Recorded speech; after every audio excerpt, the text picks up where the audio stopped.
श्री माणिकलाल उगरचंद शाह, श्रीमती विमल, श्री माणिकलाल शाह की स्मृति में श्री अजीत कुमार माणिकलाल शाह, सौभाग्यवती अनुपमा अजीत कुमार शाह बारामती, श्री शांति कुमार माणिकलाल शाह, सौभाग्यवती नीला शांति कुमार शाह बारामती, श्री प्रशांत प्रेमचंद शाह, सौभाग्यवती चेलना प्रशांत शाह इंदापुर। अनादिकाल की दीनहीनता और वर्तमान की उदासीनता को दूर करने का हम सभी वह उपाय खोज रहे थे, और वह उपाय हमारे पुण्योदय से हमें सम्यक समाधान के रूप में प्राप्त हुआ। क्योंकि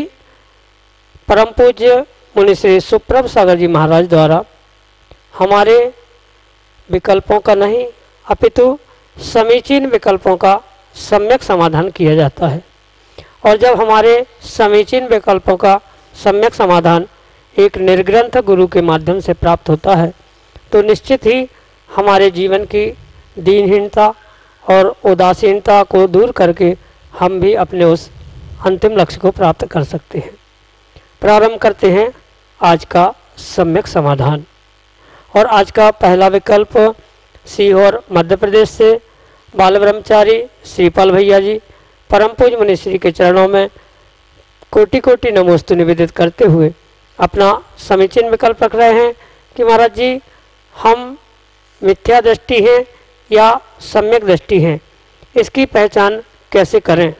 हमारे समीचीन विकल्प का सम्यक समाधान करने की अनुकंपा करें। नमोस्तु महाराज जी, नमोस्तु। ओम नमः सिद्धम। परम पूज्य आचार्य भगवान गुरुवर विशुद्ध सागर जी महाराज की।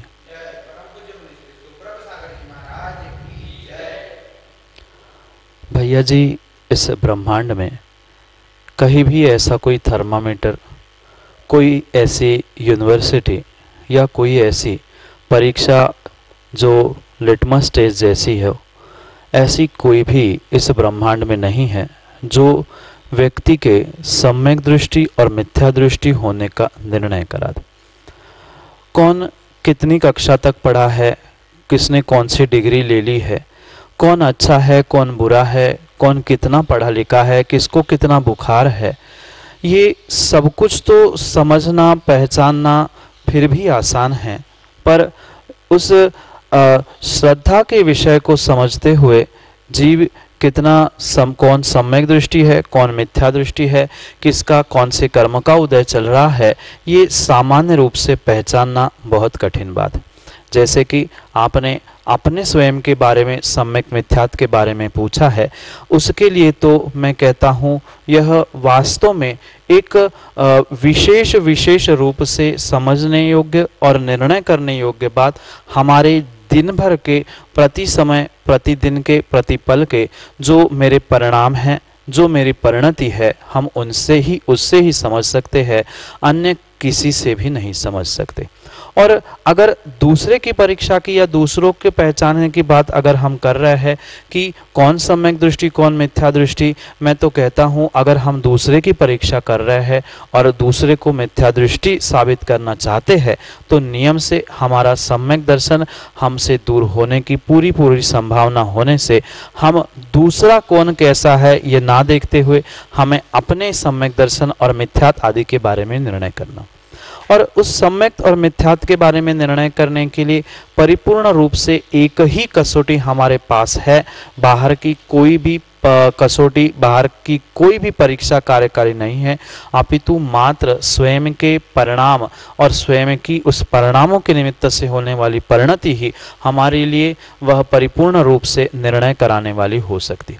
बहुत अच्छी बात तो यही है कि जो सत्य निर्णय है किसी के सम्यक दर्शन या मिथ्या दर्शन के विषय में, पहली बात तो वो परिपूर्ण रूप से सर्वज्ञ के ज्ञान में जो झलका है वह उस स्वयंभू को और जीव जो स्वयं है उसे ही उसका निर्णय यथार्थ रूप से हो सकता है, अन्य किसी को उसका यथार्थ निर्णय नहीं हो सकता।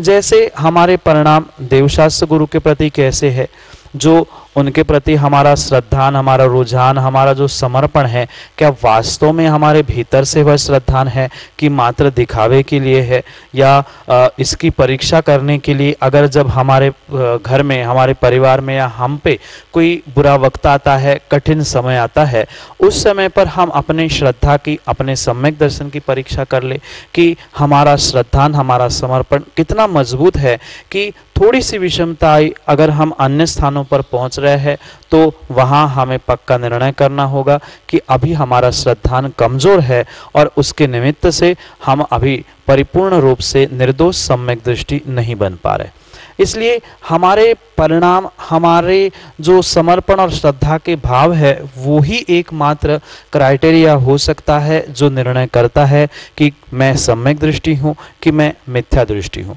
क्योंकि अंतरंग कर्मों की बात तो हमें पता ही नहीं है कि कौन किस कर्मों के उदय से कैसा परिणाम कर रहा है। जो धर्मात्मा दिखा रहा है, बता रहा है, जरूरी नहीं है कि वो धर्मात्मा हो ही, और जो नहीं भी दिखा रहा है, हो सकता है वो धर्मात्मा सम्यक दृष्टि भी हो सकता है। इसलिए वह स्वयं के परिणामों से और स्वयं के विचारों से, विवेक से ही हम निर्णय करें कि हम जो हमसे गुणी हैं या हमसे जो दीनहीन हैं, उनके प्रति हमारे कैसे परिणाम हैं। जब विषमता के दिन आ जाए, सुख दुख के दिन आ जाए, तो मेरे समता परिणाम है कि नहीं है। उन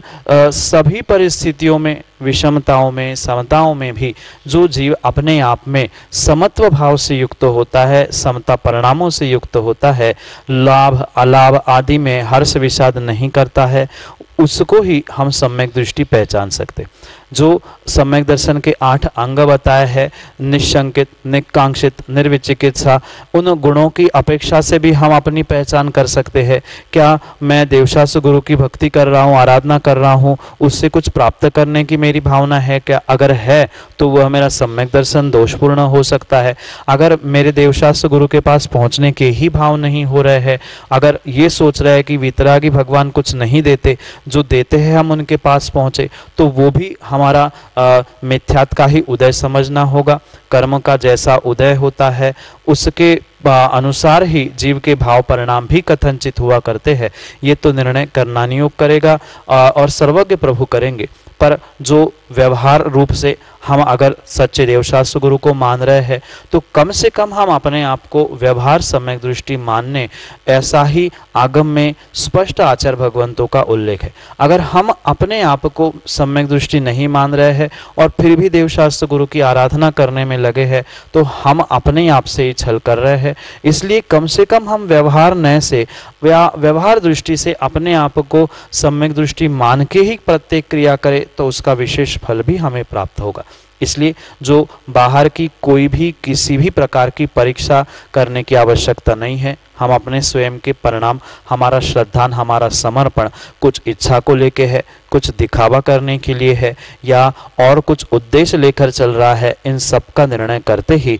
हम अपना निर्णय करें कि हम किस प्रकार से सच्चे देवशास्त्र गुरु पर, 7 तत्वों पर और साथ साथ स्वयं पर विश्वास कर रहे हैं। यही निर्णय करके ही हम सम्यक दृष्टि और मिथ्या दृष्टि स्वयं की परीक्षा करें। दूसरों की परीक्षा करने वाला कभी भी सम्यक दृष्टि होगा ये जरूरी नहीं है, पर अपनी स्वयं की परीक्षा करके, अपनी गलतियों का एहसास करके, अपनी गलतियों को सुधारने का जो प्रयास करता है, वह नियम से सम्यक दृष्टि हो सकता है। इसलिए हम अपनी स्वयं की परीक्षा अपने परिणाम और परिणति से करें। हम जो श्रद्धा समर्पण का कार्य कर रहे हैं, सच्चे देवशास्त्र गुरु के साथ स्वयं पर और 7 तत्वों पर जो श्रद्धान कर रहे हैं, वो किस गुनाह पर, किस कारणों से और किस प्रकार से कर रहे हैं, उसका अगर निर्णय करेंगे तो नियम से हम अपने सम्यक और मिथ्यात्व के बारे में निर्णय कर सकते हैं। यही आपके लिए सम्यक समाधान। डॉक्टर अंकित जैन,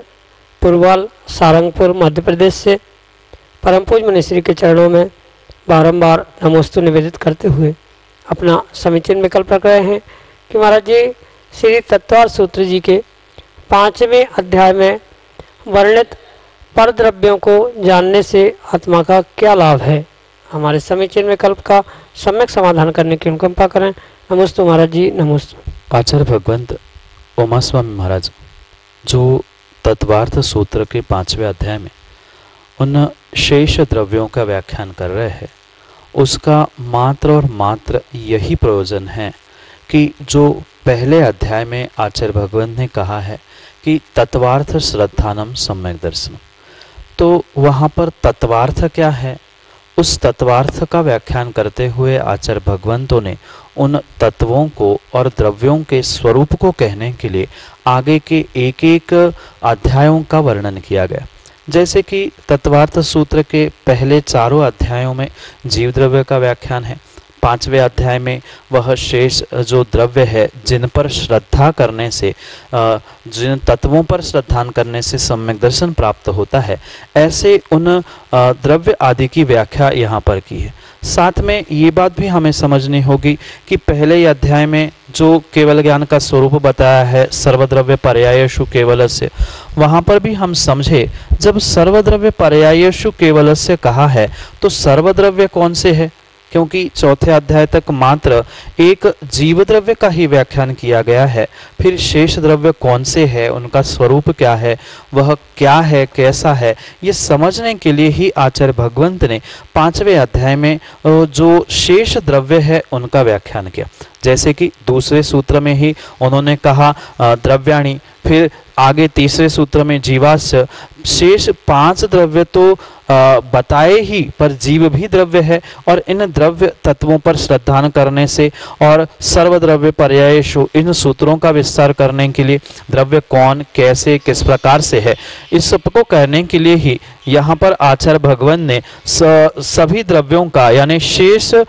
जो 6 द्रव्य मतलब जीव को छोड़कर शेष 5 द्रव्य जो है, इन 6 ही द्रव्यों का यहाँ पर व्याख्यान विस्तार से आचार्य भगवान ने किया। क्योंकि मात्र जीव को समझने से कल्याण नहीं होगा, भले ही उपादेय हमारी आत्मा के लिए जीव द्रव्य ही है और वो भी मात्र अपनी स्वयं की ही आत्मा ही उसके लिए परम परम उपादेय होने पर भी बाकी हेय कौन है, छोड़ने योग्य क्या है, कैसा है, उसका स्वरूप क्या है, बिन जानन से दोष गुणन से कैसे तजिए कहिए। और बाकी जो दूसरे पदार्थ है, द्रव्य है, तत्व है, उनमें से ग्रहण करने योग्य कौन से, छोड़ने योग्य कौन से, उसका स्वरूप अगर नहीं पता होगा तो हम वह निर्णय भी नहीं कर सकते और उसके कारण से सम्यक ज्ञान नहीं और सभी तत्वों का, सभी द्रव्यों का स्वरूप नहीं पता होने से उस पर श्रद्धान भी होना संभव नहीं है और श्रद्धा नहीं है तो सम्यक दर्शन नहीं है और सम्यक दर्शन नहीं है तो आत्मा का कल्याण मोक्ष रूप प्राप्त करने के लिए नहीं संभव है। इसलिए वह प्राथमिक अवस्था आत्मा के कल्याण की सम्यक दर्शन से प्रारंभ होती है, तत्वों पर श्रद्धान से, द्रव्यों के श्रद्धान से, द्रव्यों के स्वरूप समझने से ही। इसलिए यहाँ पर 5वें अध्याय में उन सभी शेष परद्रव्यों का भी व्याख्यान किया। पर से स्व का और स्व से पर का दोनों का बोध करके परम उपादेय में स्व मेरी आत्मा ही है, यह जानने के लिए दूसरों का स्वरूप बताया। पर पदार्थों के स्वरूप से मेरा स्व पदार्थ का या स्वद्रव्य का स्वरूप कैसे भिन्न है, ये भी समझने के लिए पर वस्तुओं का, पर द्रव्यों का यहाँ पर आचार्य भगवान ने व्याख्यान 5वें अध्याय में किया। यही आपके लिए सम्यक समाधान से। ऋचा प्रतीक शाह,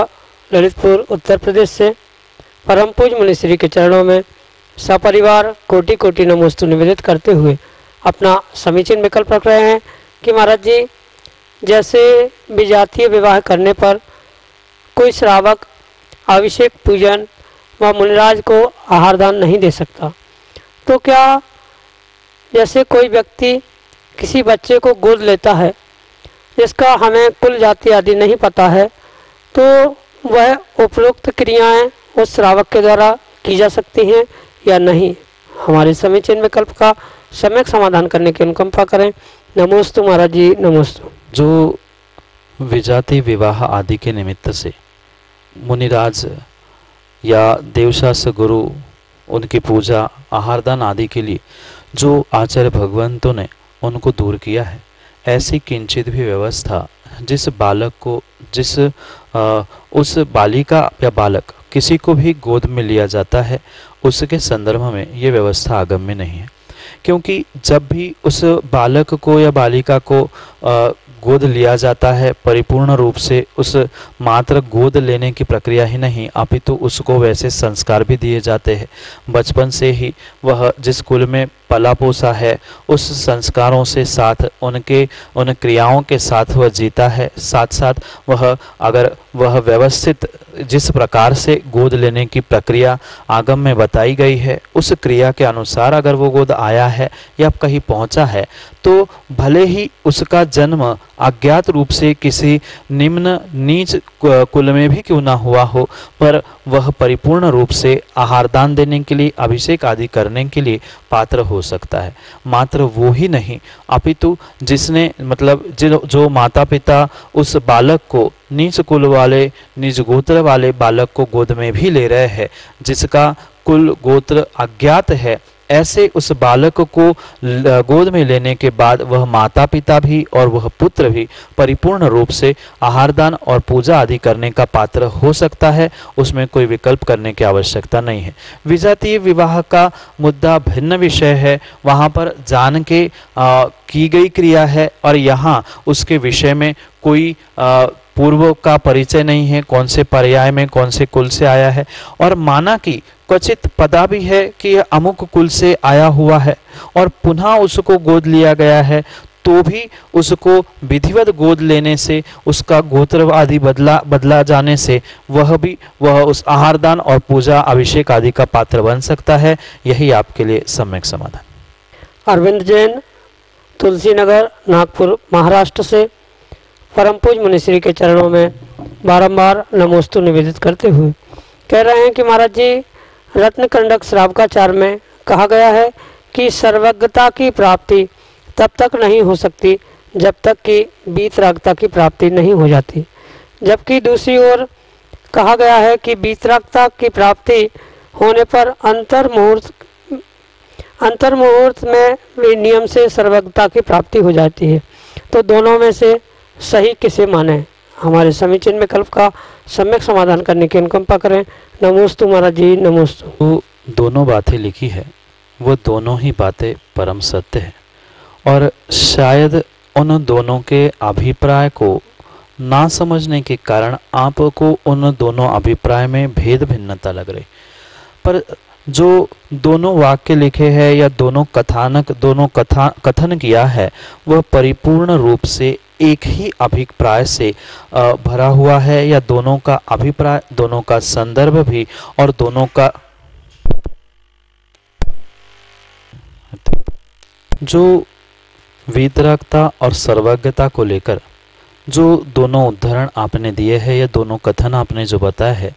वह परिपूर्ण रूप से सत्य है और बिल्कुल एक दूसरे के लिए पूरक ही है।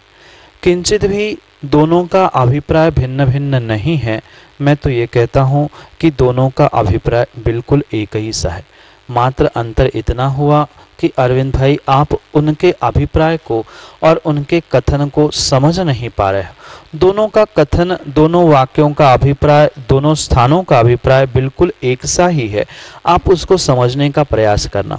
जहाँ सर्वज्ञता की बात की है तो सर्वज्ञता के पहले होने वाला कोई साधन, कोई स्थान है तो उसका नाम वीतरागता है। जैसे कि आपने कहा कि सर्वज्ञता की प्राप्ति तब तक नहीं होती जब तक वीतरागता नहीं मिलती, तो उसी का ही संदर्भ कह दो या वैसा ही अभिप्राय दूसरी पंक्ति में है कि वीतरागता प्राप्त होने के बाद ही सर्वज्ञता होती है। अंतर इतना है, वह लिखते समय या कथन करते समय कुछ शब्द आगे पीछे किए गए हैं पर दोनों का अभिप्राय बिल्कुल ऐसा ही है। जैसे ही 12वें गुणस्थान में जीव अपने कर्मों का नाश कर लेता है, कर्मों का क्षय कर लेता है, उसमें से पहला कर्म जो 10वें गुणस्थान में नाश करके वो 12वें गुणस्थान में पहुंचता है वह मोहनीय कर्म है। और जैसे ही जीव मोहनीय कर्म को जीतता है वह वीतरागता को प्राप्त कर लेता है और 12वें गुणस्थान के बाद ही 13वें गुणस्थान को जीव प्राप्त करता है। इसलिए ये कहा है कि जब तक वीतरागता प्राप्त नहीं हो पा रही है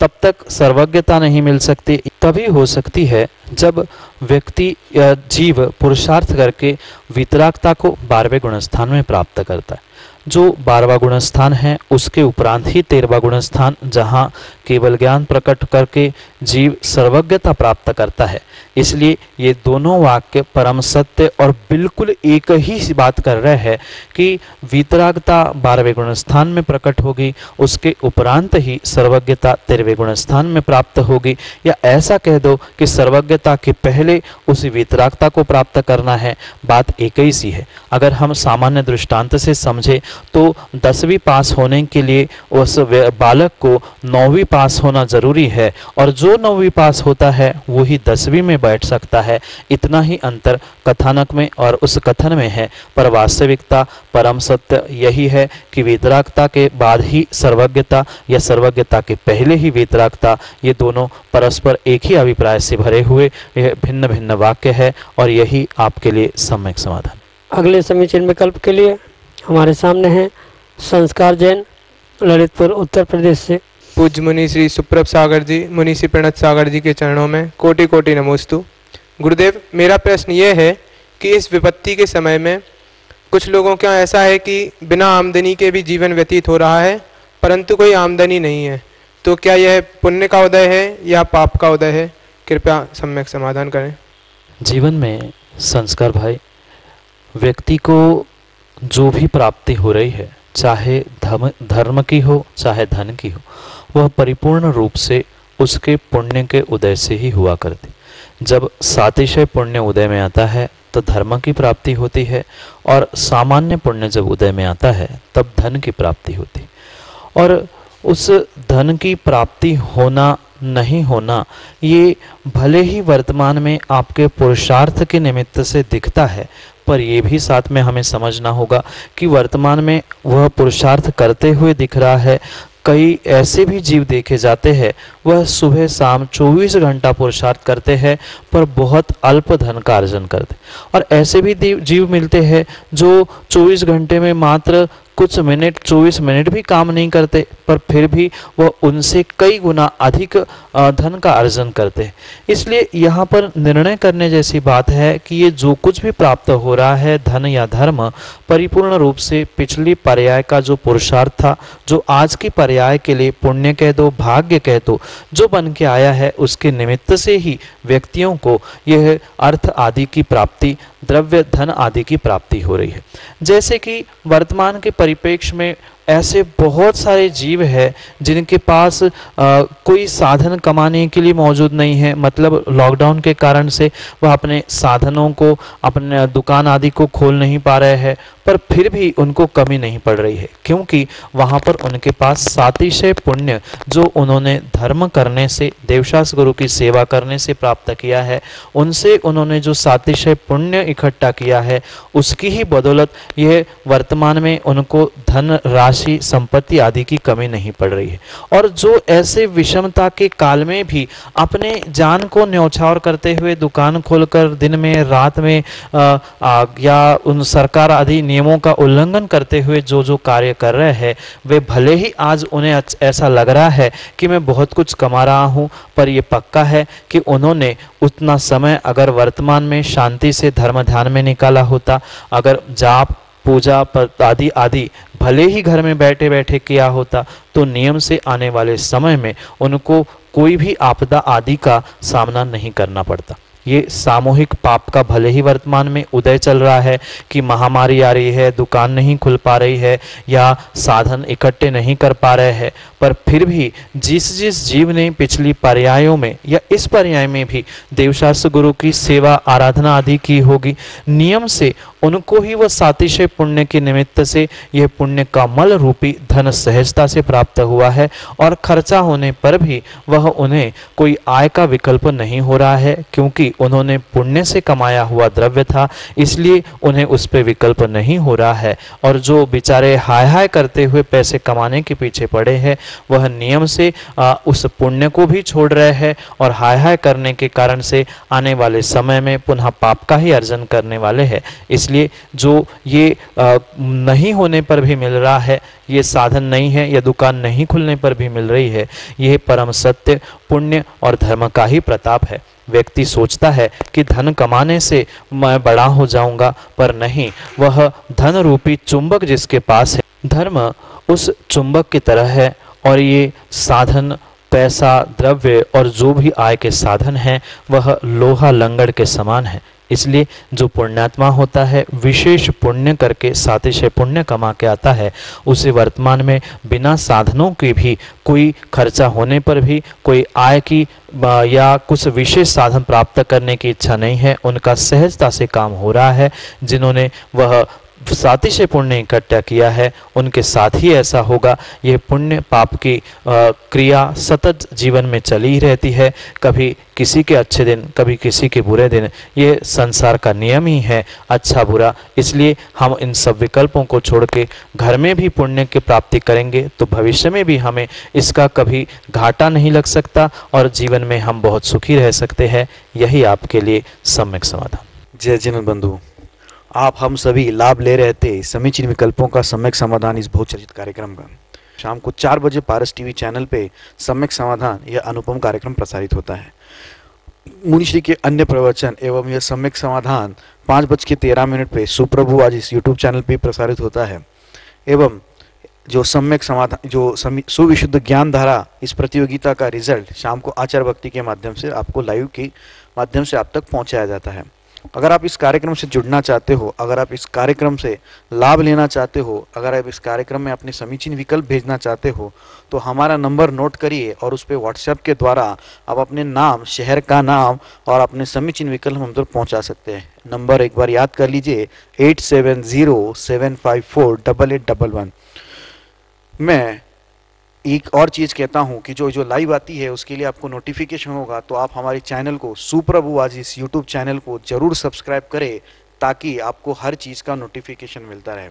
अगर आप इस कार्यक्रम के माध्यम से अपने दान को, अपने संपत्ति को दान में लगाना चाहते हो तो आप हमारे नंबर्स पे जरूर कांटेक्ट कर सकते हो और इस सम्यक समाधान के कार्यक्रम के पुण्यार्जक भी बन सकते हो।